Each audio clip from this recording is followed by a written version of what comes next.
আজকে নান্নার বাজারে একটি বটগাছে অনেক পাখির মেলা।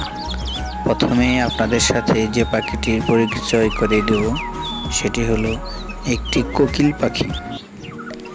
পাখিটি এখানে একা একা বসে আছে এবং তার শরীরের রোমের ভিতরে এখন যে পাখিটি দেখতে পাচ্ছেন এটা হলো বসন্তের ভৌরি। এটা বসন্ত ভৌরির পাখির মধ্যে সবচেয়ে ছোট একটি জাত।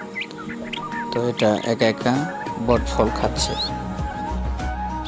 এখন যে পাখিটিকে আপনারা দেখতে পাচ্ছেন এটাকে গ্রাম অঞ্চলে হারিকল পাখি নামে সবাই চিনে থাকে। আর এই পাখিটি মূলত প্রধান খাবার হলো ফল। তো সব জাতের ফলই হয়তো বা খায়, আমি ওইরকমভাবে কখনো দেখিনি। তো এটাকে সবসময় বট গাছেই দেখা যায়।